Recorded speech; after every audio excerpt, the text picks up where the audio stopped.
As you guys all know, UFC 308 took place last night, and in the main event we had Max Holloway versus Ilia Topuria. Co-main event, Robert Whittaker versus Khamzat Chimaev. We also had Lerone Murphy and Dan Ige, along with Magomed Ankalaev versus Alexander Rakic. And also on the card we had the Pirate Shara Bullet get the victory by a lovely double spinning back fist, should I say. Look, I'm going to break you down who I think everyone should fight next. Some controversial ones in here, some good fights in here I think, and I think these are spot on. I'm just going to talk about it very quickly. Straight away, for both guys in the main event, I want to see Ilia Topuria not fight Alexander Volkanovski next, but I know it will happen. I think it's going to take a very special someone to KO Ilia Topuria. I think you have to meet him in the middle, fight fire with fire, and put on a great fight, and the best man will walk out on the night. He's so well-rounded, and I was thinking to myself, I want Ilia versus Islam. That's a super fight. Undefeated versus practically undefeated. I think Topuria could get it done, however, I'm not going to say Islam Makhachev. Volkanovski's who they're going for next, however, if somehow that fight falls through and Volk gets injured, Diego Lopez is who I want to step in versus Ilia Topuria. Diego Lopez, Ilia Topuria, it'll take a weird knee, a head kick, a weird winging shot on the break. One fighter will go down. There's also the grappling mediation that Diego Lopez has. But realistically,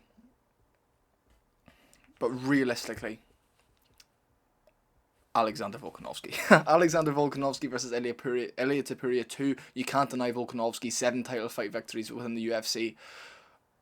You know, arguably was compromised coming into the last fight, but if I'm being 100% honest, I think the result will definitely remain the same. I think Topuria probably finishes him earlier this time.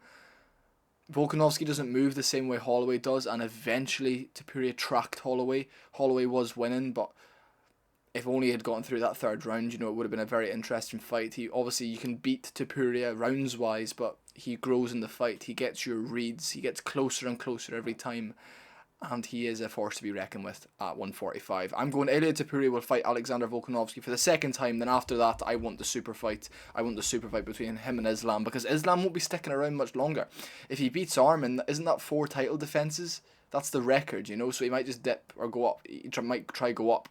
You know, if I'm the UFC, I say to Islam, look, if you fight Topuria, win or lose, we'll let you go up to welterweight in your next fight, you know? And then put an interim belt on the line at lightweight, keeps everything interesting. That could be fun.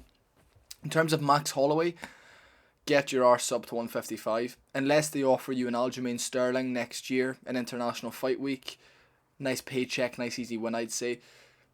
Get yourself up to 155. And this is a crazy one. I've been saying it for a long time. International Fight Week next year, McGregor, Holloway 2, 155 for the BMF belt. I don't give a fuck. Do not you dare go to 170 Max Holloway. That's a really fun fight. I don't think it will be next. That's what I would have loved. I've got a few ideas, right? Let me quickly give you a few of my ideas. Let me bring up the 155 rankings right now. I want a big, fun fight. He's beating Justin Gaethje. Holloway, Oliveira 2, International Fight Week. I want to see Charles Oliveira. Win or lose against Michael Chandler. I believe Oliveira will get through Chandler again. Holloway versus Oliveira, BMF belt, International Fight Week next year. Perfect. Or maybe April, May. You know, if Holloway wants to come back, April, May, if they offer him a fight a bit sooner and he feels up for it, 5-6 months time, don't come back any sooner than that. Holloway versus Oliveira, that is the fight to make. Moving down the card, we've got Khamzat Chimaev. I want to see him fight Israel Adesanya. I do not in the slightest want to see him fight for the belt next. I think just get Strickland Duplessis 2 out the way, then he can fight for a belt, but I don't want him waiting around till maybe September, October time next year. I want him being active. I want him against Israel Adesanya in March. Book it. Khamzat versus Adesanya in March. Winner gets a title shot. That's what the UFC will do. Oh, you know, if Izzy gets through Chimaev, he's still top dog in the division. Who else is beating Chimaev? Give Izzy the title shot again. Izzy beats a fresh contender, the most scary contender in the world. Hamzat gets all the star power from beating an Israel Adesanya more dominantly than anybody else has. You know, you might as well make all the money you can from Israel Adesanya before it's too late. Simple as that. Israel Adesanya versus Hamzat Chimaev, massive fight in the middleweight division. And before everyone, Lucas Tracy, everyone's saying, just give him the belt next, straight away. There's been a title fight arranged, right? Strickland Duplessis is the next fight. Keep Chimaev active. Don't have him sit out. Let that fight take place. Give Duplessis some time to heal. I think Duplessis will get through Strickland again. I'd love to see Strickland do it, but I think Duplessis Chimaev's a massive fight. End of next year, middle part of next year. But I want to see Israel Adesanya versus Hamzat Chimaev. And I think the UFC have purposely not said anything about Izzy because they wanted to see the result of this fight. Because obviously if Whittaker wins, you can then do Whittaker Adesanya again. That's a fun fight. But I think they're going to do Hamzat Chimaev, Israel Adesanya. Co-main event of Sean Strickland versus Duplessis 2.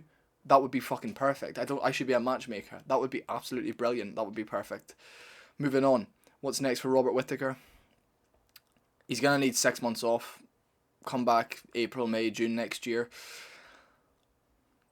Marvin Vettori again. That could be a fun one. Something like that. You know, maybe the loser. Maybe Sean Strickland, Whittaker. I think that would be an ideal. If Sean Strickland loses, Sean Strickland, Robert Whittaker. You know, next year, probably middle part of next year, if Sean Strickland's healing up from a fight in February time. That would make the most sense, realistically. So I think they should go for that. I think that would be the ideal situation. Moving down the card, we have Lerone Murphy. I couldn't really care much for Lerone Murphy, to be honest. Dan Ige. I want Dan Ige versus Nathaniel Wood next. That's the fight to make. Dan Ige versus Nathaniel Wood. A very dangerous fight for Nathaniel Wood. Fun one for Nathaniel Wood. Gets him into the top 15. He deserves it. He's looked unbelievably good at 145. He slipped up once. Short notice fight in Abu Dhabi, but that's alright. In terms of Lerone Murphy, the loser of Aljamain Sterling, Movsar Evloev. Realistically, I think Sterling gets it done. Evloev versus versus Murphy. That could be a fun one. Moving on. I'm sorry, I'm skimming through these. I'm not giving you guys too much detail here. I'm just rattling these off for you. Next up, this is the one that I'm quite excited about. Just do Pereira versus Ankalaev. I think Pereira beats him. We need to get this fight out the way. If Pereira goes on and beats 2 more people, including Aspinall, then retires, it'll be like, wow, he's incredible, he's the GOAT. But there's always going to be that thing of, but you didn't fight Ankalaev. Ankalaev also gives Pereira problems. He's a southpaw with a good straight left hand. That's how Izzy knocked him out, you remember? So you have to take these things into consideration. Realistically, if I'm Ankalaev, I'm shooting from the bell. I'm pulling a Hamzat Chimaev and shooting from the fucking bell at Pereira. The longer you're on the feet with Pereira, the more danger you're in. You know, the first 20-30 seconds are fine, and then you ease into it a bit, and then your legs starting to hurt, your elbows are starting to hurt, your shoulders are starting to hurt, and then it's like, fuck, I'm in for a fight here. Then the grappling's not as effective because everything hurts.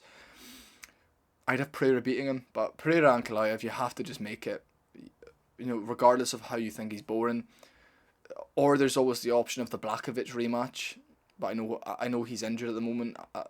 Jan's injured, so whatever. Alexander Rakic. Hear me out. Give him Anthony Smith. Again. Give him Anthony Smith. If Anthony Smith wins his next fight, I believe it's in December. Anthony Smith, Rakic, get him back in the win column, give him a dominant display. He's been injured too much, he's been losing too much. I know that's a crazy, bad... It's a great matchup for him, but it's not a very good matchmaker's matchup. I think it could be a fun one they could put together, maybe on short notice. March next year, something like that. That could be fun. But, yeah. Shara Bullet versus Marvin Vettori. Marvin Vettori is what I would like. Or Jack Hermanson. I think Jack Hermanson's the more realistic option. I think all the contenders that come up go through Jack Hermanson. But you could also...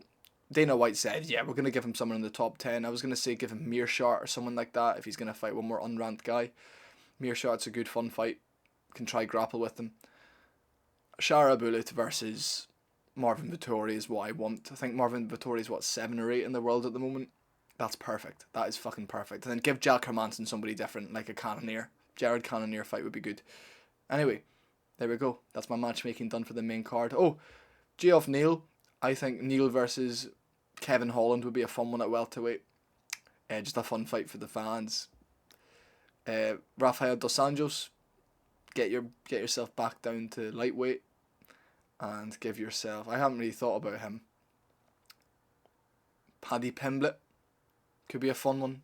If the UFC are wanting to be weird like that. Because I know Pimblett and Dos Anjos are both ranked 14 at lightweight. That could be a fun one on short notice. Maybe if, obviously, they book, Moicano and Pimblett, or Pimblett and Oliveira, something, or Pimblett Dariush, I think is realistically what they're going to go for, to keep Moicano and Pimblett parallel star power. If someone pulls out of that, Dos Anjos versus Pimblett on short notice could be a fun one. But if not, one more fight, please, Rafael, and then hang it up, brother. We hate to see you die and lose like this. But anyway, thank you guys for watching. Hope you guys enjoyed. These are all the fights to make next.